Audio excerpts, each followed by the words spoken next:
Our next two teams, if you could just get yourselves ready, and that is Badihagwa Secondary and Laloki High School. And they will be debating the topic, outcome-based education should be abolished. Okay, before we actually get started, we'll have to acknowledge our judges who took time off to come and actually judge for the debate competition. The first one, we'd like to say thank you to John Iko. He's from the Complete Business Systems and is also a supporter of the event. Thank you, John. Seated next to John is Rakop Tonik. He's our school's administrator from IBS. Seated next to Mr. Rakop Tony is Mr. Hubert Kikira from Kikira Lawyers. Thank you for taking the time to come. And we'd also like to introduce our timekeeper, who's Mr. Edward Kessman from IBS. Thank you. Thank you very much. Firstly, thank you, the educators, the judging panel, the organizing committee of IBS, not forgetting the media, and lastly but not the least, the beautiful crowd, the audience.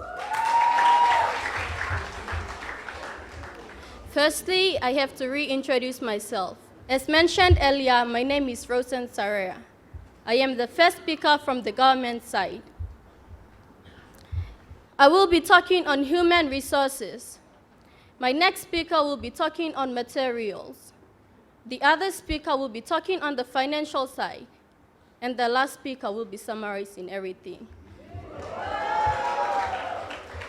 As introduced by the media crew or the MC, our debating topic for this morning is OBE should be abolished in Papua New Guinea.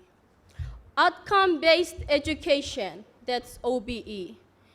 In Papua New Guinea, we strongly state that this thing must be abolished before we face a failure future.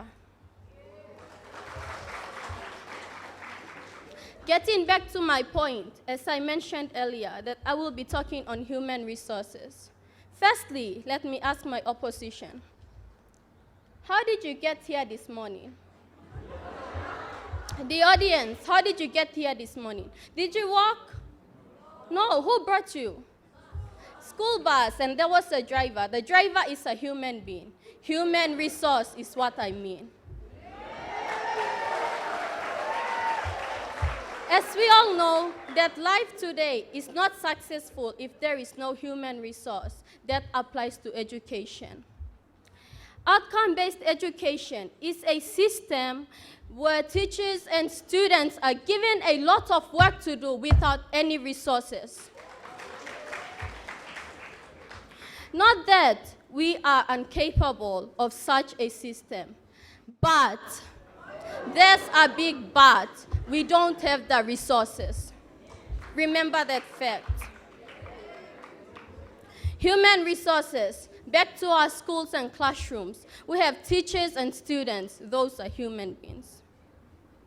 Human resources or manpower is very important. As I mentioned earlier, work cannot be done if there is no human being. Am I correct? Yes. Thank you. Today's classrooms, if you go back to my school, Badihagwa Secondary, if you go back to that school, we have 60 to 70 students in a classroom packed together with only one teacher. That is really, really impossible. This OBE thing is pushing everything in, every student in. Instead, they are not providing anything for the teachers, resources. What can they use? Can you eat food on the table without a spoon? No, you cannot. That's what I mean.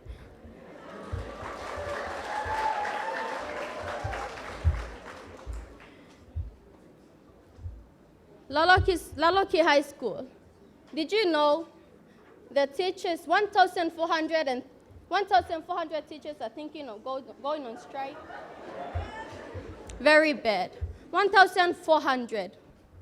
teachers thinking of going on strike. This OBE thing is making them lose interest in their teaching careers. They cannot teach anymore. They are human beings. They need money. And all of you know that money talks. If no money, how can they move on? They need money. The government is not giving them that money they need. As human beings, they need that money to feed their family and to support them from the day-to-day running, day-to-day functioning. Let's get back to the students. As a student here, I can easily tell you that many students are losing interest in their education today. OBE is making them lose interest. With the old system, these people sitting here, our teachers, they came from the old system. They were well educated.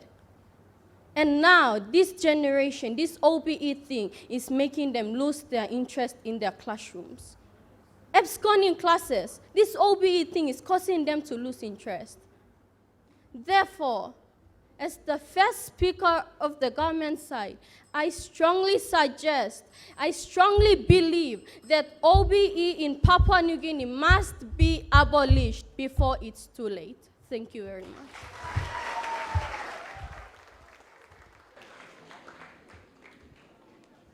Okay, thank you for that. First speaker for Badiagua Secondary School going for it. Well, I'd like to call upon the first speaker for Laloki High School going against it.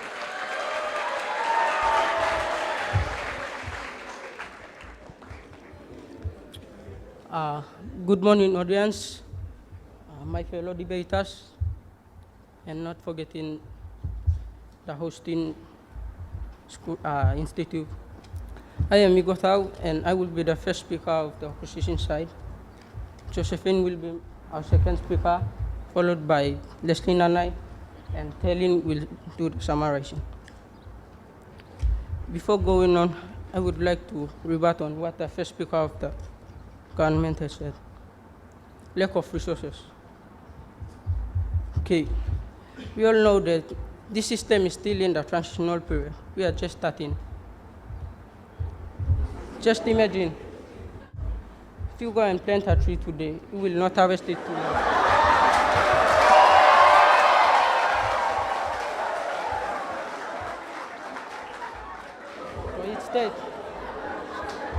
So it's state, we don't have to make premature judgments. Okay, my first point is, it's a PNG curriculum. Outcome-based education is the curriculum reform developed from the Maternal report that's under police maternal. It is a unique curriculum reform which is established accordingly to our country and its people alone, and it perfectly suited our own culture, lifestyle, and tradition. It also caters for all the students, both academically bright and poor students, to access for further education, unlike the old system, where only the brighter ones were chosen to further studies. For most importantly, always remember, OBE is an act of government as a law of context that should not be changed unless the government moves. Therefore, we, the opposition side, strongly believe that OBE should not be abolished. Thank you.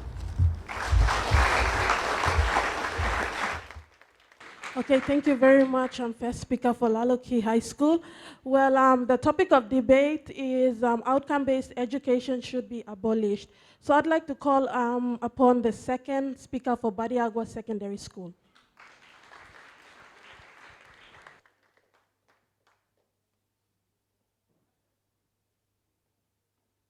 Thank you, ladies and gentlemen.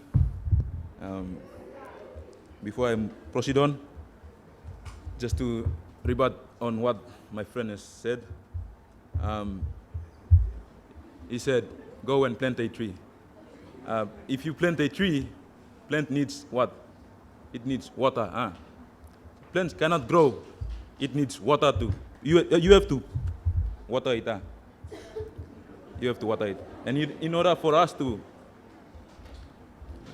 grow in our learning, we need materials to help us. And he said that it's our PNG's curriculum. It's not our PNG's curriculum. It's foreign ideas, and we are just adapting it, which is not a good fact you are telling us. Yep. So, as my first speaker had already mentioned, I'll be talking about materials. Before I proceed on, let me just ask you, like my sister had already said, would you be able to eat that food on top of the table without spoon? You need spoon, huh? Likewise, applies to the students, huh? Likewise, applies to the students. You need textbooks to feed yourself. Basically, OB is to do with self-learning, huh? You're not depending a lot with your teachers and staffs, teaching staffs. And in order for you to help yourself, you need materials, like textbooks. Those textbooks you are having now, right now, currently in your schools, they are the old system textbook. There has to be new one, OBE textbooks. New system book has to be introduced. And yet you are introducing this OBE system and still with the learning of the old system. That's not fair. I think we better go back and do some research on it. The fact about this OBE system, it has been adapted by Australian, and it's not helpful. And they made a statement and they said that it's a failure system. Just consider yourself. A developed country say that this is a failure system, and we, the developing country, trying to adapt it. I tell you, we'll go beyond 6 feet. We'll go beyond 6 feet. And that's the fact about this system. And it's a failure system.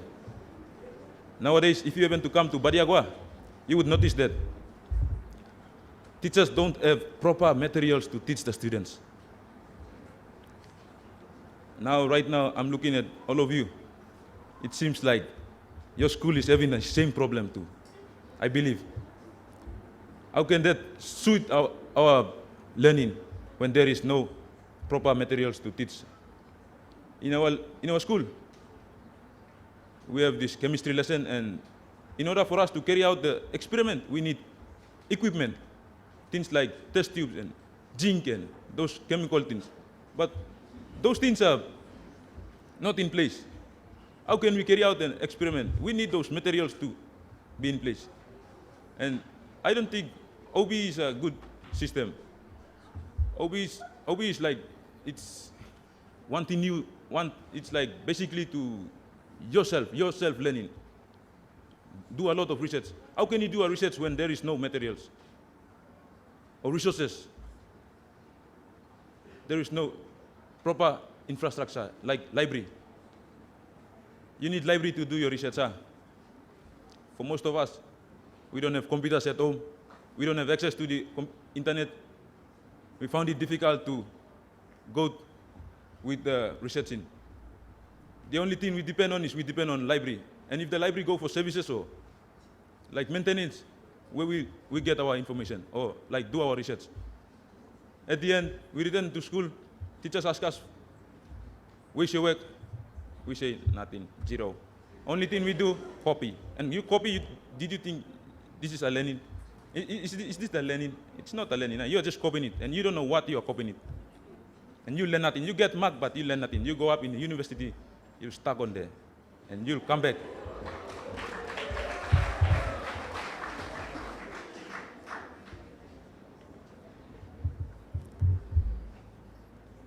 And teaching staffs, they are not well trained to be in this OB system.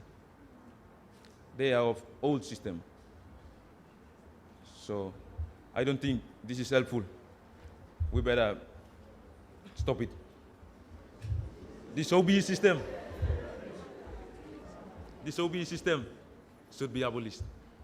We agree that the OB system should be abolished in Papua New Guinea. And if you happen to go against me, good on you. You'll see yourself in the future. Thank you. Okay, thank you. The second speaker for Badiagwa Secondary School, going for it.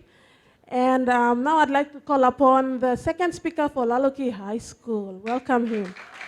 Welcome here.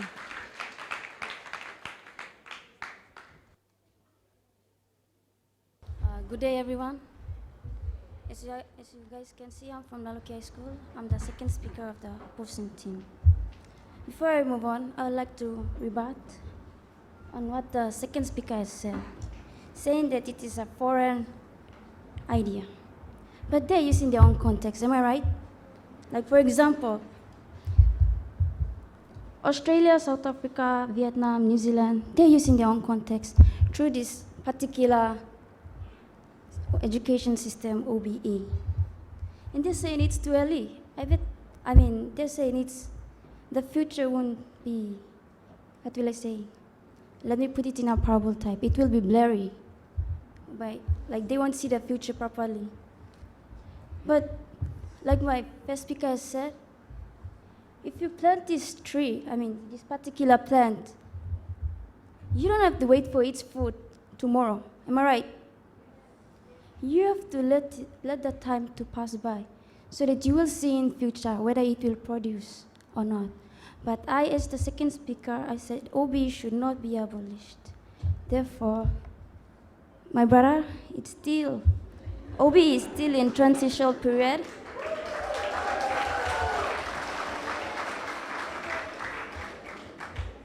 It's still in a transitional period. The materials are still in the progress of developing. Therefore, we are a developing country. You don't have to expect a thing to appear just like that.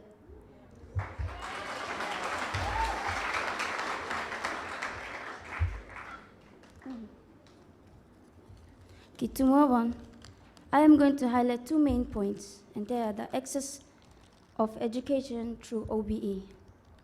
Firstly, comparing the two systems, according to the old system, only those who were academically sound made it up to further education. Am I right? While the majority ended up in streets, stealing and doing all kinds of criminal activities just to satisfy themselves financially, which shows obviously that crime rate is rapidly increasing. As you will see, this is reality, and that is making a bad image of PNG. However, comparing to OBE, this new education system simply is required for anyone. It can cater anyone who is known as a top student or not. It still gives chances for everyone to progress their motor skills. It is an equal opportunity for all students, but above all, it's giving chances for everyone to taste the education life. And it is true, this education system, OBE. My second point is gender equation. Comparing the two systems, the old system had majority male able to pull through further education. For instance, if you go to the Parliament House, you will see most males there. There are only less than 5 females there, I believe. And it's reality. However, compared to OBE, females are encouraged to further their education nowadays. For instance, such in 2006, there were 11,696 girls who completed grade 10, and in 2000, which was recently last year, about 13,800 girls were able to complete their grade 10, which shows that this is a great increase of gender equity. And thank you. Okay, thank you, second speaker for Laloki High School. Now I'd like to call upon the third speaker for Badiagwa Secondary School. Good morning, everybody, once again. Before I start, I would like to rebut on what my colleague has mentioned. She stated something about materials. You see, she said that with the OB system, you need like materials and all that kind of stuff to facilitate your learning. I mean, the outcome-based education, how it works is, you see, sorry. She mentioned something about materials, and see, you fail to realize that without materials, you cannot teach this OBE curriculum. And most of the schools, they don't. I mean, in Port Moresby, it's okay. Yeah, I mean, we have access to like internet and libraries and all that kind of stuff. But what about the rest of the country? The other provinces, they don't have access to these kind of things, and you cannot expect effective learning when you don't have these material resources. Classical example: if you just ask grade 6. A grade 6 student, what a test tube is or Benson Benner, he wouldn't know. See, because they don't have like science laboratories to. OB, they need they need to do more research, and they need these material things to support or to do more research and all that kind of stuff. But the problem here is that you guys fail to see that these material things are not found all throughout schools in this country, see. And that brings me to my point I want to present here is on the financial aspect of it, you see. Financially, we are under-resourced. See, we don't have enough money to build new classrooms, and you can see it. I mean, we don't. Most of the schools, they're still using the old colonial buildings, and it's falling apart. And you cannot expect OBE to be taught in this type of environment when you don't have the resources to facilitate it or something. Yeah. The main reason why the government changed from the old system to the new system is because they wanted a more effective way of learning, like to involve the students and more student orientated. But as I have mentioned earlier on, we don't have the materials to support us, you see. So why then is the opposition going for OBE when you don't provide like material resources again? My second point here is teacher incentives. You see, with this new OBE, teachers do more work too. Like their work is twofold. That means they do twice as much work as before, and there's nothing wrong with that. But you see, the government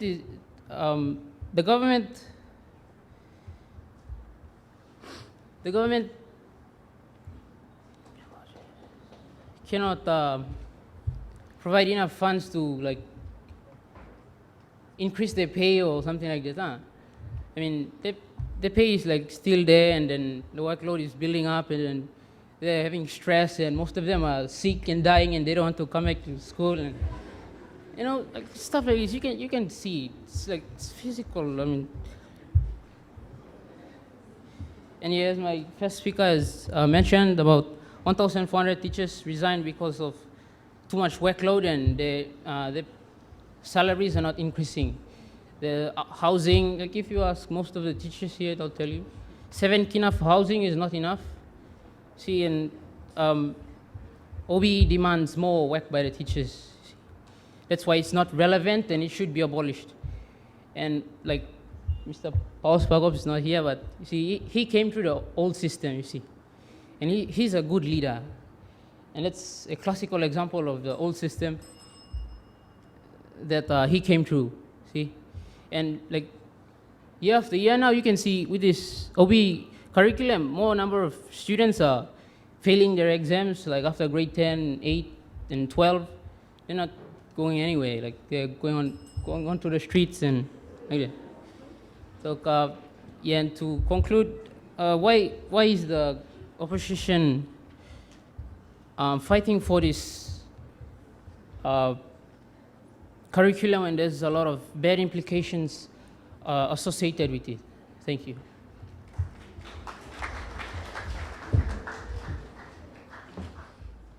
Okay, thank you, third speaker for Bariagua Secondary School.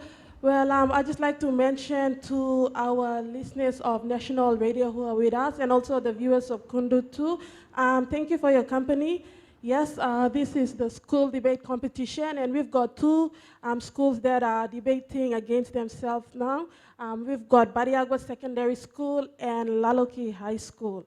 That's right, so without further ado, I shall call upon the third speaker for Laloki High School.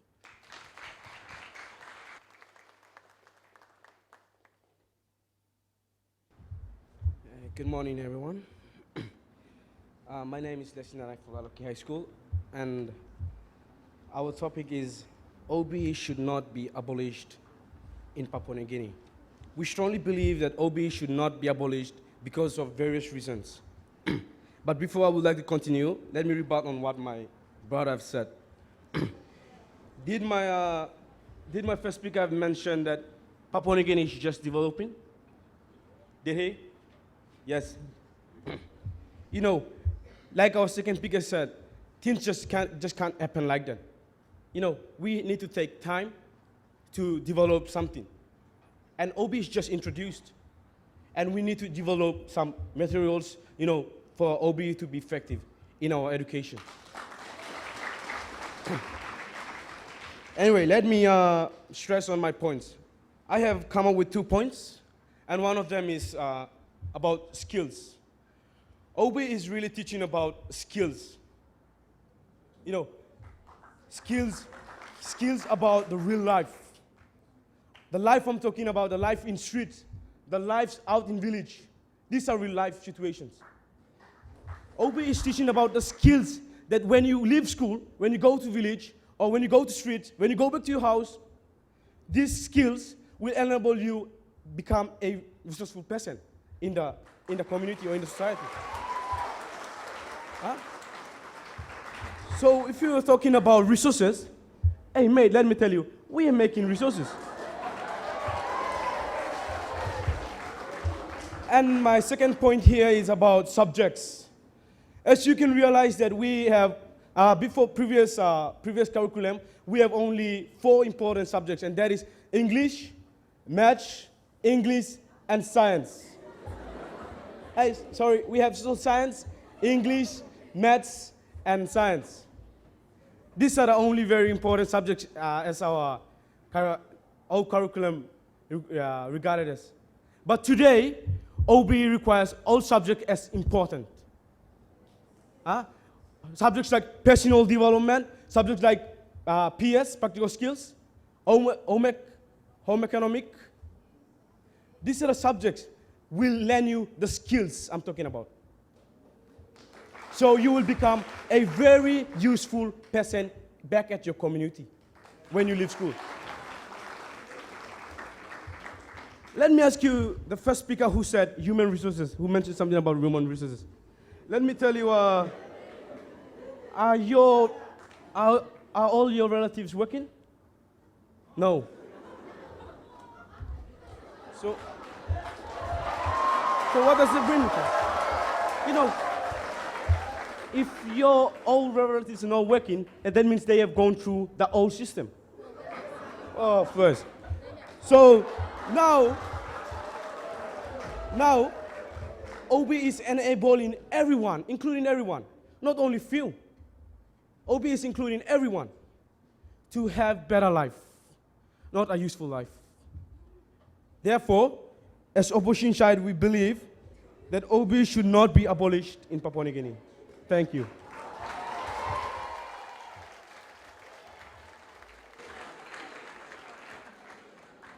Okay, thank you, third speaker for Laloki High School, going against it. Well, I'd like to call upon the last and final speaker for Bariagua Secondary School. Morning all. In rebutting the third speaker's points, I would like to stress this that Brother, do you have fully equipped facilities? Do you have fully equipped practical skills lab or science labs? The answer is no. It's clearly no. Because there's not enough funding. There's not enough funding. Why is there not enough funding? You have to go back to your own place. Ask your teachers why. The teachers are stressed out. There's not enough resources. They are struggling. They're working long hours. No wonder some teachers are losing their hair under stress. That's true. Are you agree? Yes.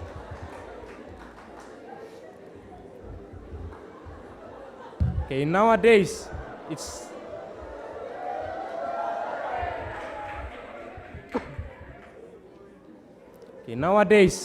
very advanced.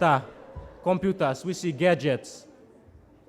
Our skills is limited. There's not enough. We need more. If you want to be an engineer, you need to be majoring in physics or maybe maths. Right now, I'm majoring in physics and maths. Okay, moving on. In conclusion, the two systems, you have to differentiate them well. The OBE is generalized as being independent, a student's own effort. But so far, the mind's capability is that students have low motivation level. We all know that. At times, we experience that. Me too, I experienced that. In other words, they are being lazy. They don't want to motivate themselves. They're lazy. And the most common factor is not enough funding.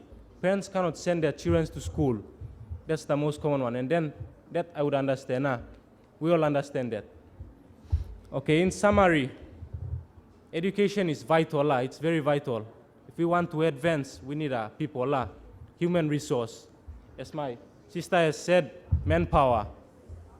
We need to develop them by funding the education system, funding more. It's not enough. Today's world is very demanding and we need more.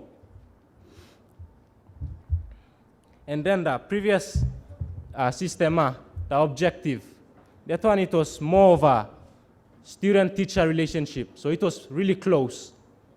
More students learned quickly. Now, the ratio in a classroom is 1 to 60 plus. In my class, I have, I think, 54. And the teacher cannot attend to each and every one of us. So he comes in, puts in questions, and then we have to research. And man, I can tell you, it's tiring. But we are in the cities, so it's easy. We have access to libraries, internet, so it's easy. But there are some in rural areas. They are so unfortunate. Like, pardon me, Laloki, for example. No offense. Sorry, no offense. I apologize. Sorry, I apologize.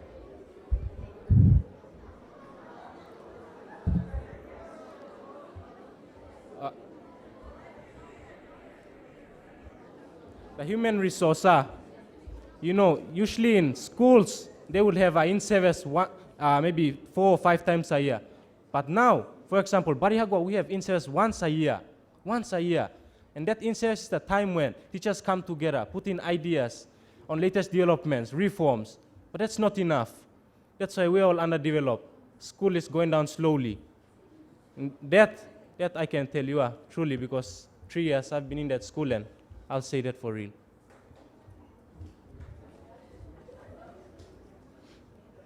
The materials as well. Can any of you go to your school and bring me an OB maths textbook? None of you are. We all have to wait. We have a lot of time, but there's not a lot of money. You have to remember that point. The system is just a personalized agenda issue. They thought of it, and then they tried reforming it. It was here, but they just reformed it a bit. So we are all thinking it's something new and something exciting, but really it was existing here. They refined it a bit. The lacking, no infrastructure in schools. How can we progress as the resources of this country? How can we progress forward? There's improper training, teacher training.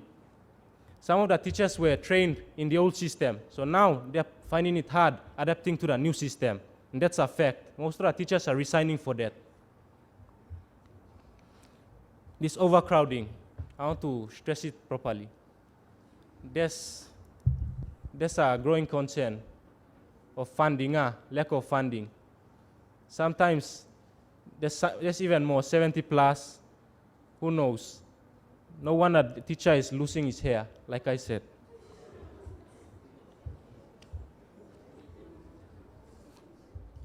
Okay, in conclusion, in rebutting, they all talk about points and they all relate to time.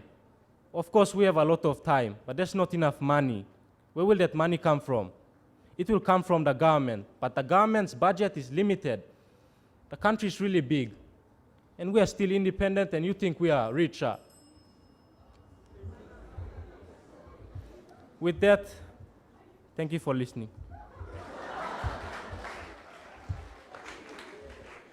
Okay, a big thank you to the final speaker for Badiagwa Secondary School.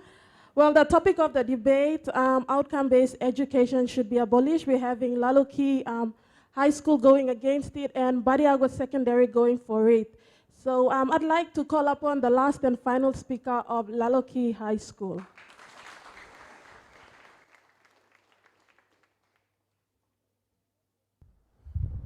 Good morning, ladies and gentlemen. Before I proceed on any further, I would like to rebut on what the fourth speaker of the government side has said. You guys are talking about, you have stated that OB is a foreign idea. It is true that it's a foreign idea, but it is a PNG-based outcome. It is based on PNG. The PNG is our country's lifestyle, people, and the land features. It is especially made for our country only, not for other countries.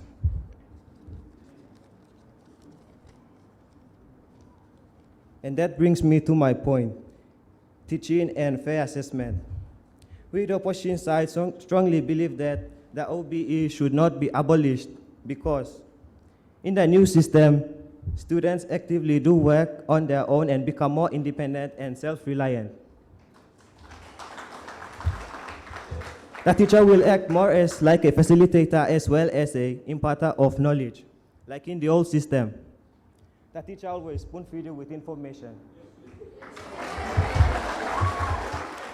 When the teacher gives activities, for example, like maths, you go home, anything like this, I won't do it. I'll go to school and the teacher will give me the answers.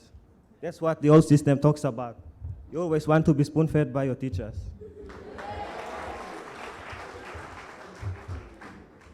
Students are given more opportunity to improve. Students in this outcome-based education learn more. The outcome-based education promotes the brighter students to help the weaker students. It is not only in the theory part, but the OB talks about practical. Not only the students do well in theory tests, but they also have skills to boost their practical. Fair assessment. In the reform, students are assessed according to their own ability. The learning of students are assessed every day, and teachers can now identify and monitor the progress of the students. Like in the old curriculum, the teachers knew the progress of the students because the teachers were only spoon-feeding the students. In the new curriculum, the teachers give time. The teachers give times for the students to research for the information. Every student is assessed individually, not against other students. Like now in the new curriculum, the teachers assess the students according to their own ability. Not like in the old system, where the teacher assessed the students according to their academic potential. Like letting down the weak students, discriminating them and stigmatizing them, like what you have said, boasting about your maths and whatever.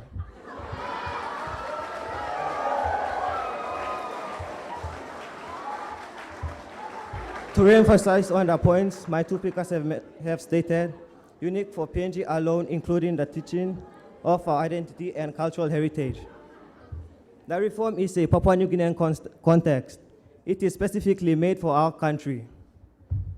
You guys are saying it's a waste of money. If we abolish this, then it will be a waste of money also. Because a lot of people dedicated a lot of time and effort and money to create this reform. If we abolish it, then we will make a fool out of ourselves. We should be proud that we are using our own reform, a Papua New Guinean-based reform, not using other countries' reform. Gender equity and accessibility. Girls have opportunity to further education. In the old system, there were only a few girls who were educated, and many boys. Now you can see that there are plenty girls sitting here. Accessibility. Every child has the access to formal education. Not every student sitting here are bright. Some of them are weak. But that won't let them down. They have the chance in practical also that can access them to further education. A lot of students are exposed to develop their motor skills. The OBE outcome-based education is all about developing their skills. Like if a child drops out of grade 8, then that's not the end of his life, not the end of his education. There are also other centers who promote motor skills education, like vocational centers, where you can develop your skills and become the ones who graduate in university. Thank you.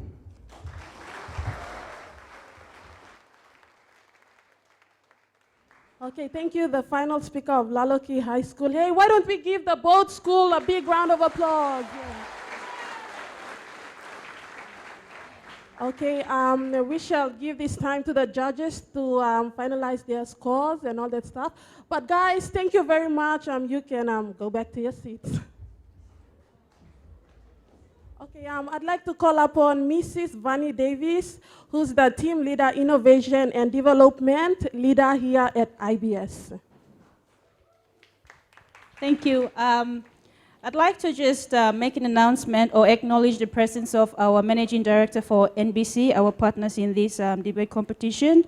Make welcome Joseph Eledona. He's here to give you an exciting announcement, so please keep your ears open. Can I please call him up to make his announcement? Thank you.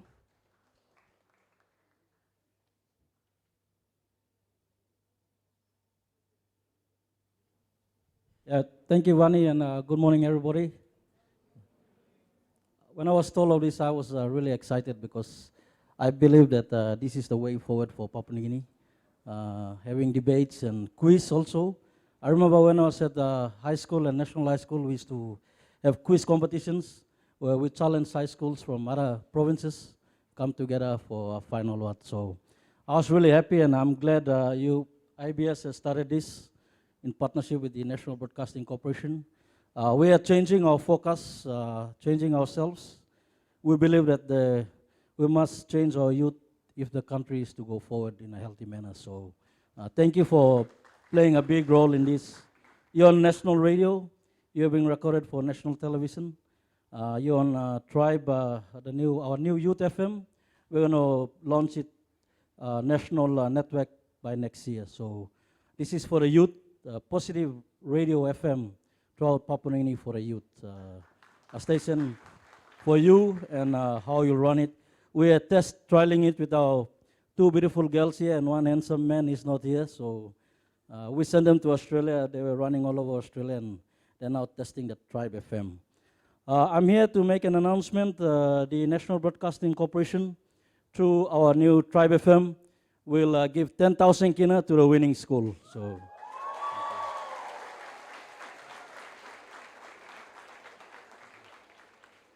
Thank you. In partnership with IBS, we want to make this a national event. So we will plan this we're helping them do their own high school challenges there. But what our plan is together with IBS and whoever is coming to assist, we will have competitions nationwide. And hopefully, if things go well, we will fly them into Port Moresby or wherever it is for a national challenge on the winning high schools or national high schools for Papua New Guinea. So thank you very much for the initiative. Thank you very much. That's just a motivation for everybody so you know what to work at. Thank you. I think we should give a round of applause to NBC. Come on. And also Kundu TV. Thank you very much. Okay, anyways, we're going to move on to the next one now. And this one is between Kila Kila Secondary and Maronville High School, or Maronville Secondary, sorry. And the topic of debate is PNG culture is being exploited by Western culture. So let's just give another round of applause and welcome our teams onto the stage.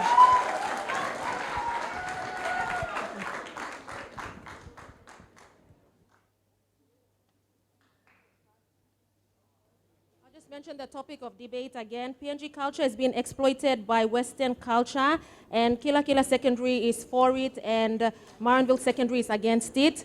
So I'll call upon the first speaker for Kila Kila Secondary, Fabian Lulupo.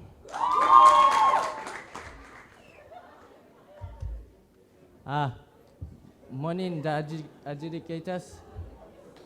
Wonderfuls out there. Morning. And as well as my opponent team. You see, the topic itself speaks it clearly. We have been exploited, and that is true. You look at yourself physically and emotionally. You have been wearing this one. Okay. PNG culture, yeah, it has already been exploited by Western ways of doing things here. Okay. Let me give an example. All of us sitting right here, I want to tell you, you have a background. Okay, a background. And background reflects back to, what is it? It is culture, your way of life. So, I would say that, I'm defining a topic, but my colleagues here, we have, culture is a big meaning, so we have broken down this into policy, social, and economical way. And the last speaker is gonna summarize everything here. So we talk about policy. Policy is simple, a plan of action. Okay, Papua New Guinea culture, they have a policy. They have policy. Okay, I'm going to point out one policy here, and this is a case study on it. It's a leadership role. Leadership role. So in our culture today, our men in Papua New Guinea always make decisions. Always make decisions. And this is true, and no doubt about it. Okay. While they make decisions concerning the social welfare of the society, while women have been submitted under it. That is true. When I'm talking submitted, you don't take me as a woman being slave, no. Or woman being inferior and men being superior, no. This is not the fact. It's all about PNG culture. In men, there are certain tasks where men carry out and women don't. And women carry out certain tasks where men don't, you see. So in our culture today, Western influence, that now you can see that women are rebuking the men. That is true. And with the gaining of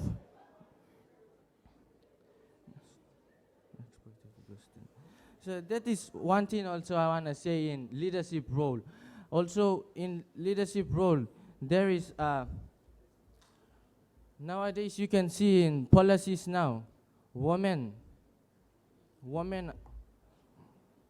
nowadays, women have been in defense force. Why? Women, this is, you see, according to PNG culture, it is a taboo for women to be in a war. It is very impossible. Because of Western influence, I say Western mentality there. This Western mentality is getting us crooked somewhere. I don't know. But you might say, but the world is changing and we must change with the modern world. Yes, we can change. But according to, you see, this timeline of early 200 years ago from this time, I said that, 200 years ago, you see, early missionaries came. We moved with the missionaries, but what has been lost? Your identity. So we are talking about identity process here. You don't know who you are sitting right now here. I'm telling you the truth. Okay. So to be honest, brothers and sisters, I'm proud to be a Papua New Guinean. Okay. Okay, to conclude, so there's no time here. So to conclude, Western influence, that is true. Western influence has played a major role in the civilization of Papua New Guinea. But sadly to say, because of Western influence, we are in question mark of losing our identity. Thank you.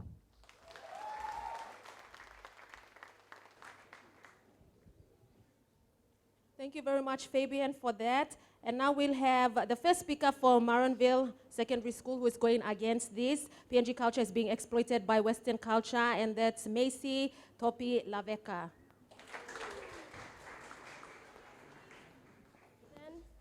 Adjudicators, my affirmative team, and my opposition team. Sorry, the affirmative side. Okay. Not forgetting the audience. I'm Macy Topilaveka, the first speaker of the opposition side. We'll be talking about the social aspect of PNG culture not being exploited by Western culture. The second speaker of the opposition side, that is Marjorie Takaboy, will be talking about, we'll emphasize more on the economic aspect of the topic, and the third speaker that will talk about, the third speaker, Sabrina Bukoya, will be presenting about the political aspect, while our last speaker, Esther Ilgilo, will be basically summarizing the points that will be mentioned by the three speakers.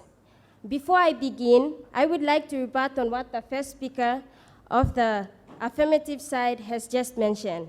Okay, he said something about male making decisions.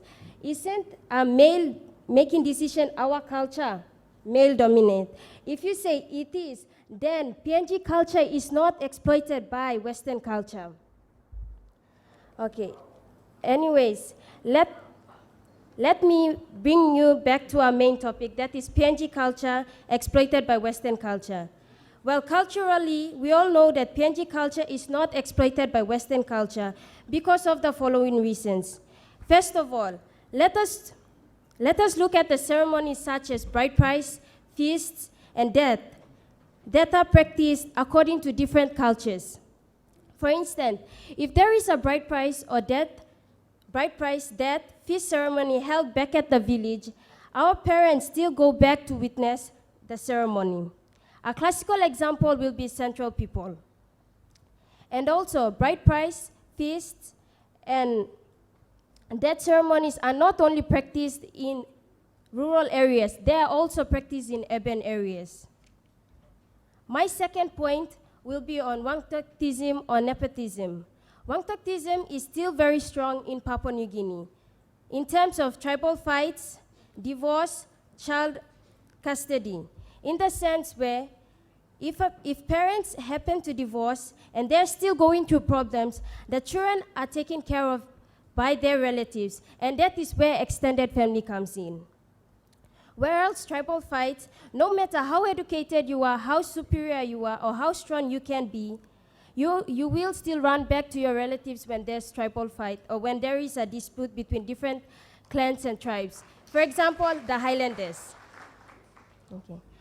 Wangtuktism or nepotism is one of the ways that binds and unites people to stand together. A classic example of Wangtuktism or nepotism would be our culture obligation of how unique we are in having 800 languages altogether. That brings me to my last point. That would be based on cultural shows and festivals.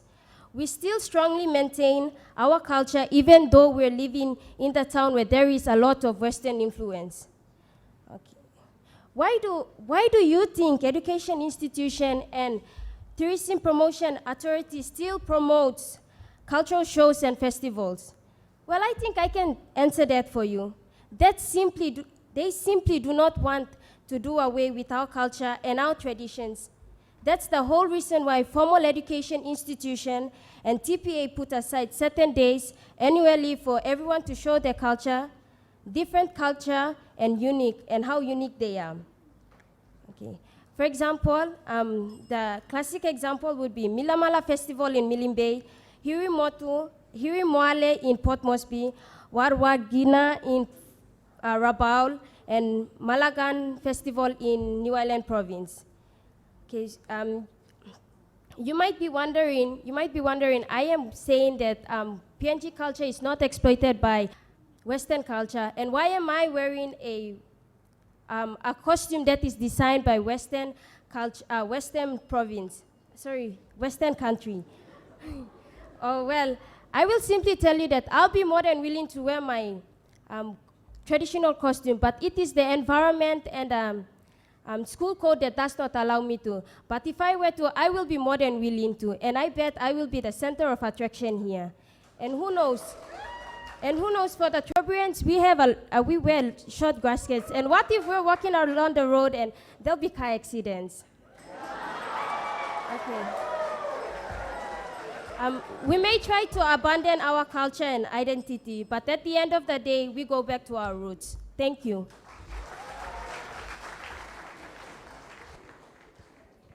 Thank you very much, Macy, for that. We're going to move on to our next speakers, but before that, I'd like to acknowledge our listeners on NBC National Radio, as well as our viewers on the National Television Service, Kundu 2. We are at the school debate competition. The theme is Developing Young Leaders for Our Nation, and that's here in Port Moresby at the Institute of Business Studies. Okay, moving on to our next speaker, we have Kila Kila Secondary, Lon Ridley. I'll be speaking on the social aspect of the topic. But before I get into my points, I would like to rebuke the first speaker of the opposing team. You said that bride price is our tradition. It is our tradition. But nowadays, we use money to do that. Do you use all the traditional equipments to do that? Think about it yourself.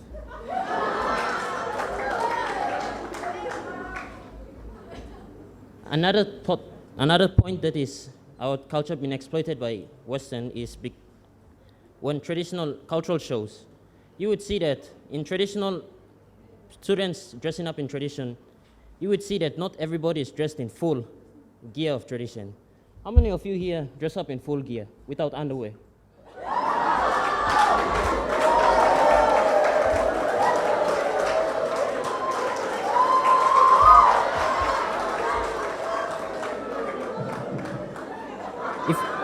If you wear underwear, then you are being exploited to Western culture. Another point I must stress out to you is the language.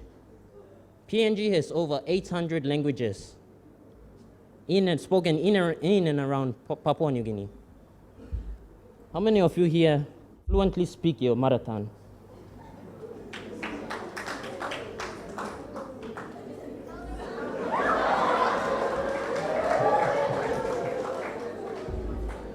Another point that I must stress out to the opposing team is that the names.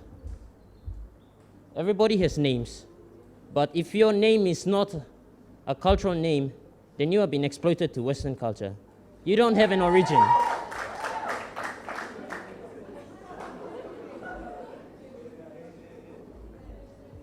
The last point that I would like to stress out to you is the food. Do you all eat garden food every day, every night? No, I don't think so. You eat rice, eh? Rice is an import from Asia, and Asia is in the westernized countries. And also, eating this sort of rice is processed. It contains how many chemicals you do not know of. And from eating this, you can contract diseases such as cancer, and you name it. To conclude, therefore, my team strongly goes for the topic that PNG culture has been exploited to Western culture. Am I not correct? Tell me, am I not correct? I'll leave you to answer that question on your own.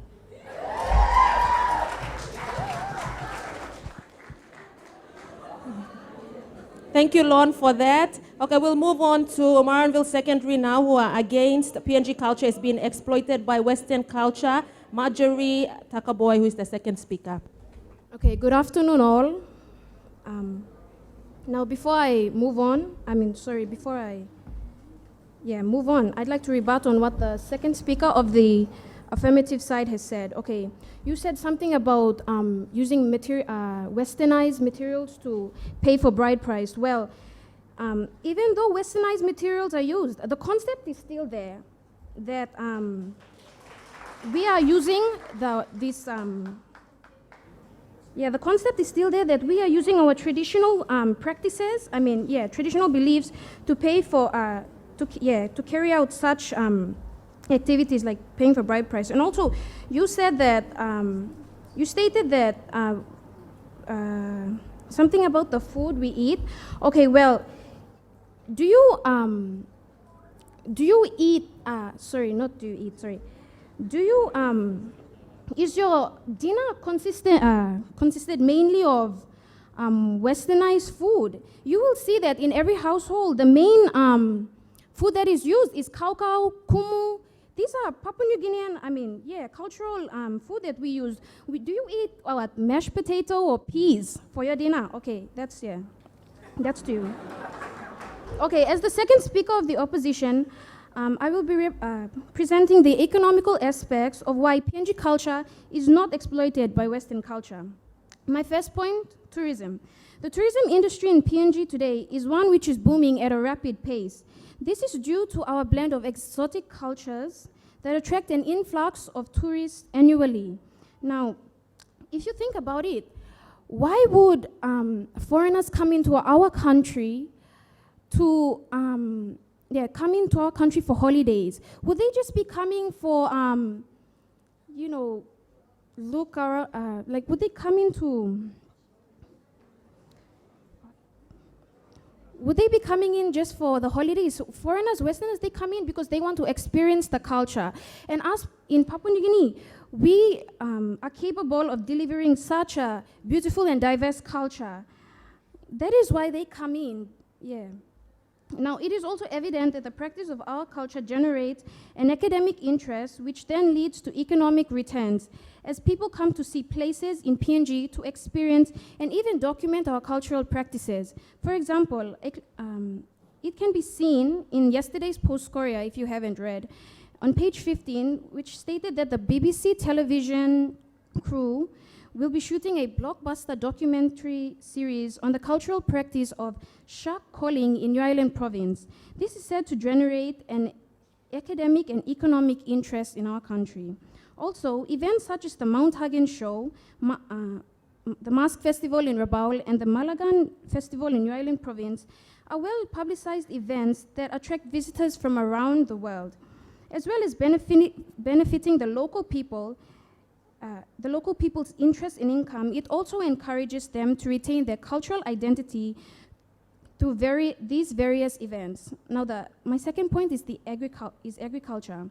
Okay, agriculture has always been part of the PNG culture. Our ancestors heavily took part in cultural activities that is mainly subsistence farming as a way of survival. This practice is still kept heavily alive today by the people of Papua New Guinea. Now, it is also a statistic that was carried out by the Quarterly Economic Bulletin that the agriculture sector in Papua New Guinea is the second highest contributor to the GDP. Now, I'd say that's a lot. Okay. And also, PNG, Papua New Guineans are still using the skills of their ancestors to produce food crops today. Now, you can see this when you are driving around in the city and you look onto mountains, you will see that there is rows of gardens that are made. Yeah, there.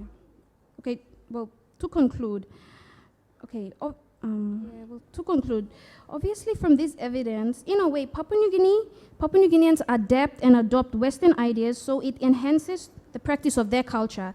The side benefits are, of course, monetary and economic gain. Our initial position is that PNG culture is not exploited. It is only partially, partially true. Rather, it is the reverse of this. PNG is exploiting Western culture for her own good, which is the more probable case here.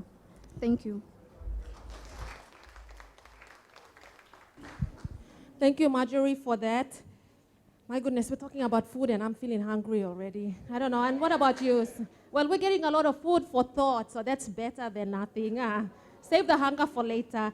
But anyways, the discussion topic is PNG culture is being exploited by Western culture, and we're already halfway through. So we'll have our next speaker for Kila Kila Secondary who's going for it, Stephanie Koivi.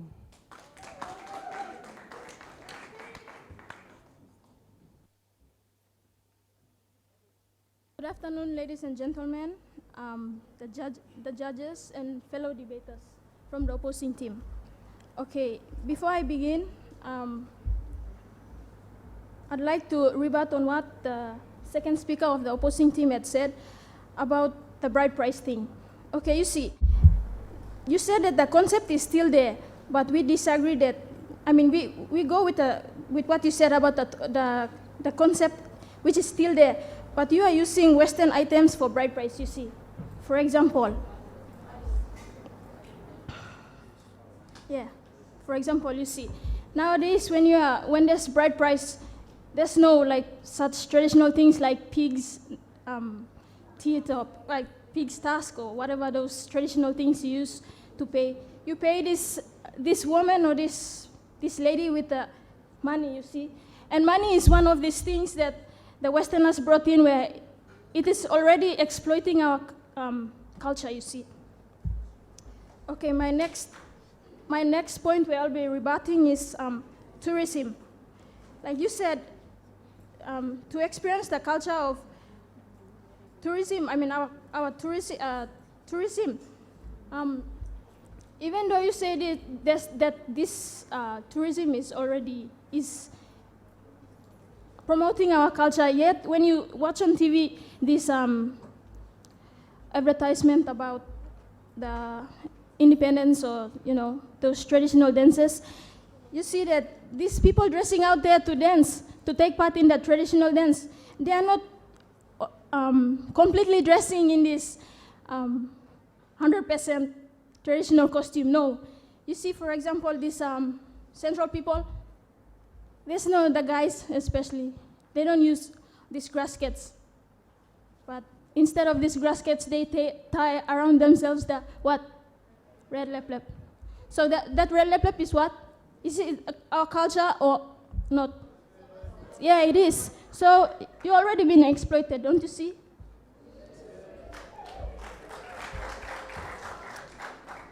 Okay, now I'm gonna talk about my points here. And based on the topic, PNG culture is being exploited by Western culture, we strongly believe and go for the topic because, in fact, by looking at our culture economically, the Westerners already had economical impact on our culture. So my first point is our land, you see. Our land is of great economic importance to us as Papua New Guineans. Is that true?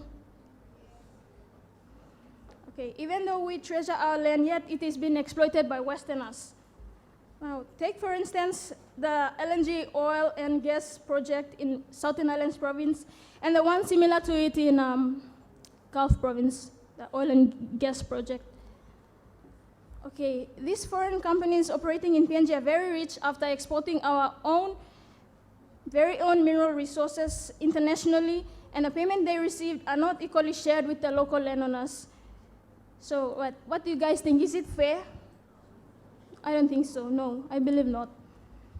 So obviously you can see the foreigners are fooling us and our people. Another classic example of land exploitations are industries and mills, farms, and plantations owned by foreigners. The primary products which are grown and manufactured in our country, but yet when they are sold, sell out to the shops. They are so expensive for people like the boy market sellers to buy.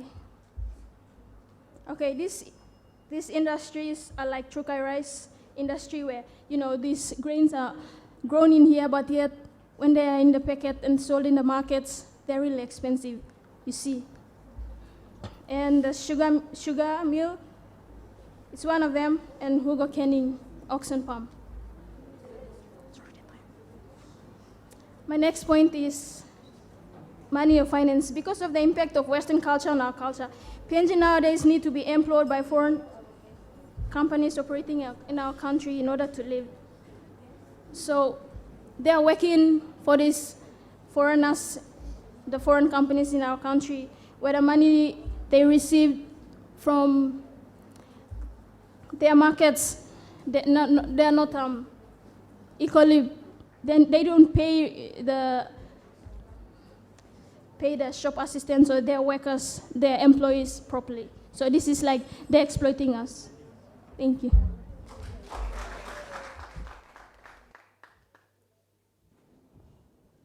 Thank you, Stephanie, for that. We'll now have the third speaker for Maranville Secondary, Sabrina Bukoya.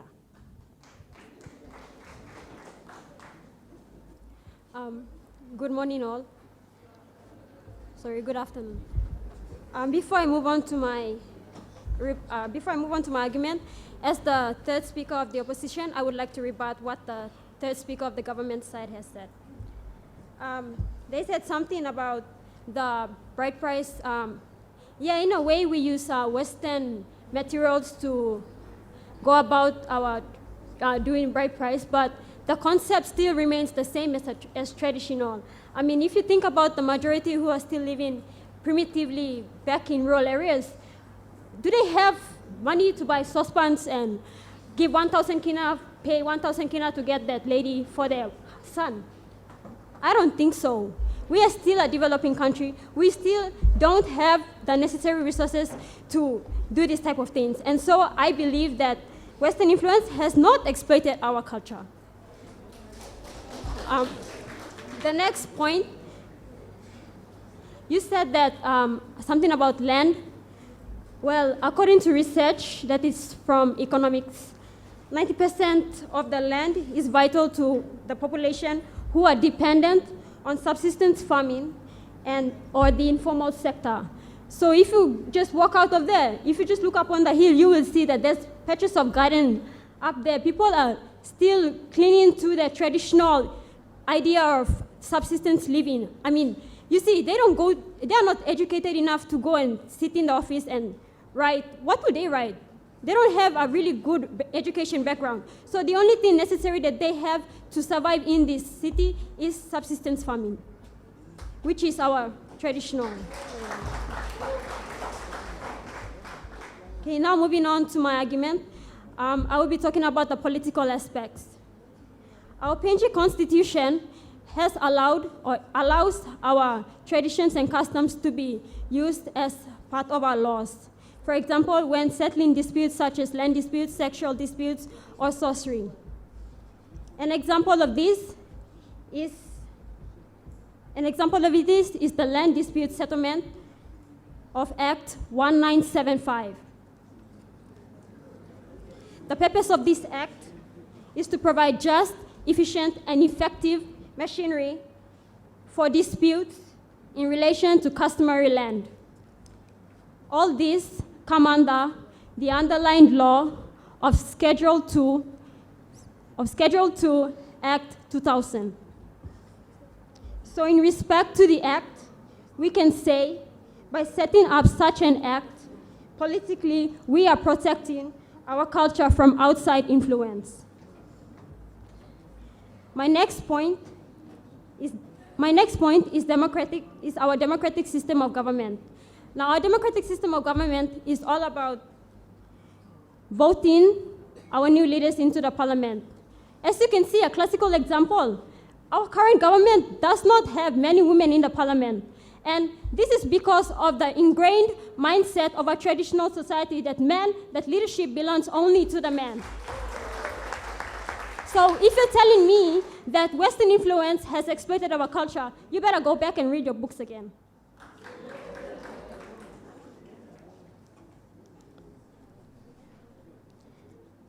My third point is on the leadership role. Our democratic system of government is not fully filtered in every aspect of leadership in our societies. Back at home, they don't vote their leaders, they don't go through LPV voting system and vote their chief or what. They go through inheritance. It is inherited, or it is by status, such as big man. A man is referred to as a big man if he has a lot of wives or if he owns a lot of pigs. Then he has the power to make the final decision. Thank you.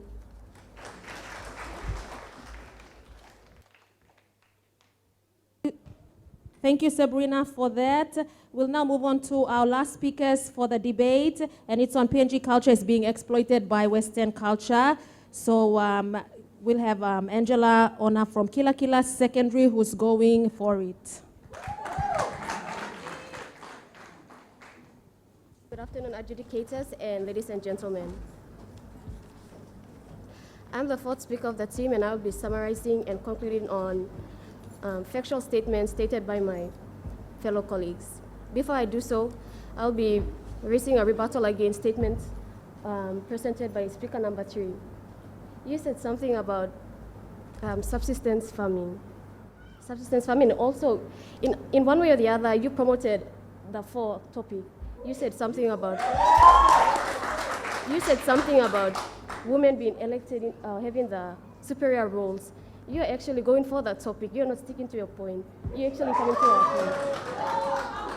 You are actually stating that we are being exploited. Okay. Our system, in summary, our system of political, social, and economical affairs prior to the arrival of Westerners had in no way changed its course to what it is today. It was after the arrival of Westerners that impacted on the culture of Papua New Guinea. The impacts caused by the influence of Western culture that overshadowed PNG culture, so PNG experiencing culture shock.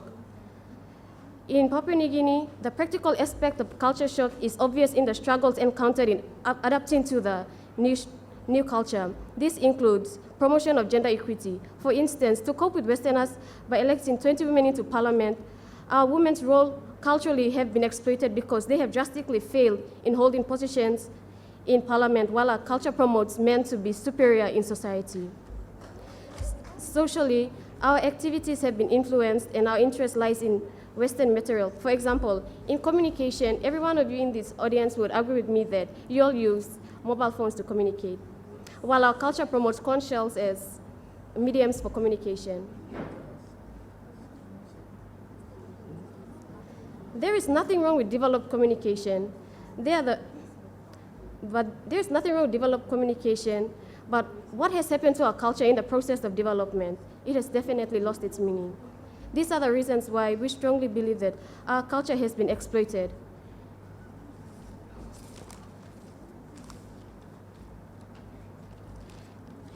Economically, our culture has been tremendously impacted by Western culture. In the economic sector, mineral resources, developed projects in Papua New Guinea provide for the major part of the national government revenue which form part of its annual budget. This revenue is allocated and appropriated in the budget to all government, departments, agencies, and provincial governments.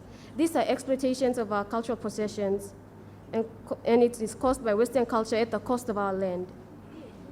Another practical aspect for would be formal education. This is in regards to social changes. The introduction of this Western culture resulted in Papua New Guineans grasping in this idea. However, today there are more school leavers than jobs, and our school leavers unfortunately cannot plant a yam or banana and turn to rascalism. This is exploitation at its worst.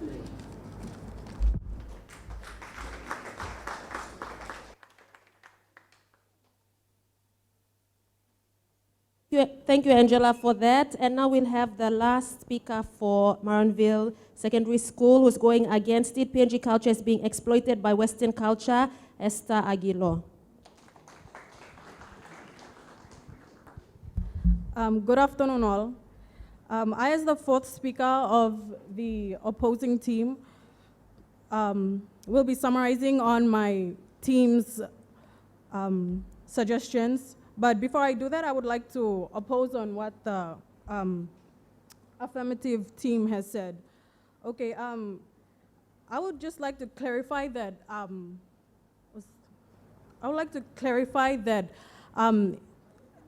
from the politics perspective, our PNG culture, it's not being exploited because back in our traditional societies, men are superior, right? And when it comes to occasions, special occasions and all that, men, you'll see that their plate of food is dished away first. And then the remainings, that's left for women. Now, okay, in the Parliament House, that's what's being implicated.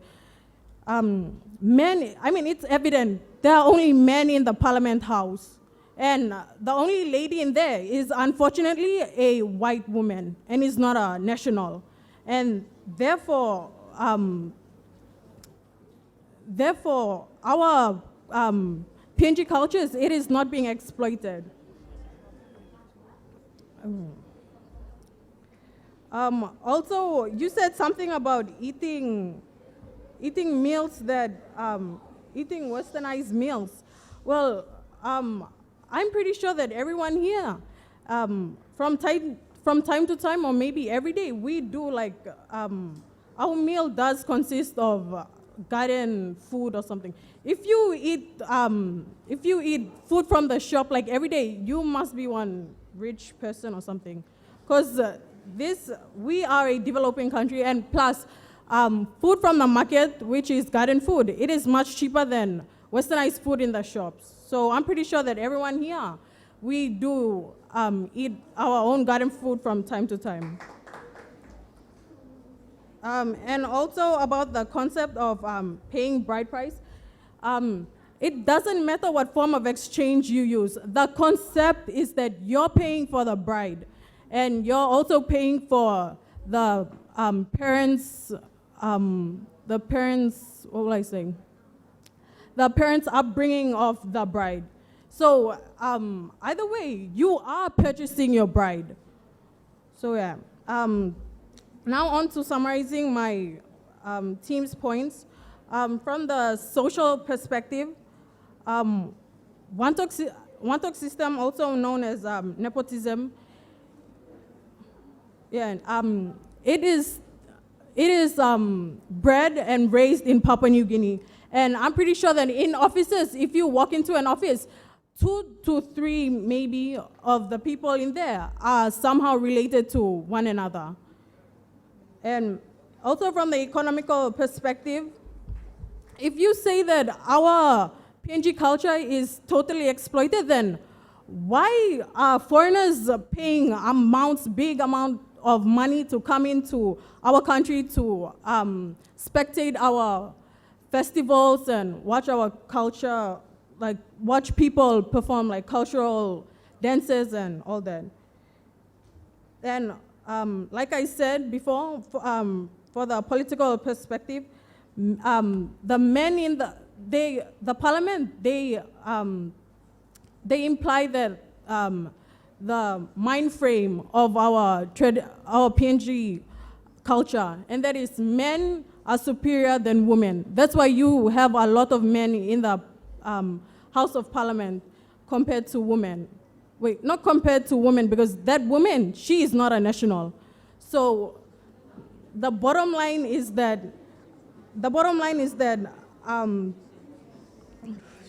PNG culture is not totally exploited.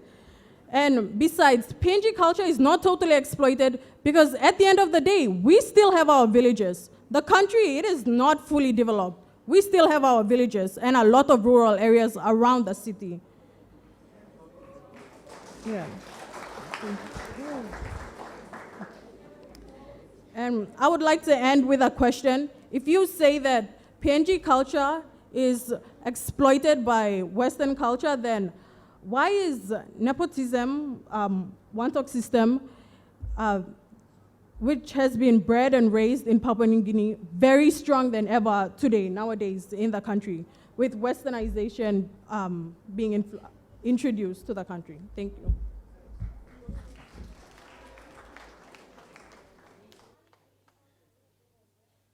Thank you, Esther, for that. And that wraps up the debate, the third debate for this morning. That was what? Kila Kila versus Maranville, and they were talking about PNG culture is being exploited by Western culture. So I think we should give them another round of applause. They deserve it.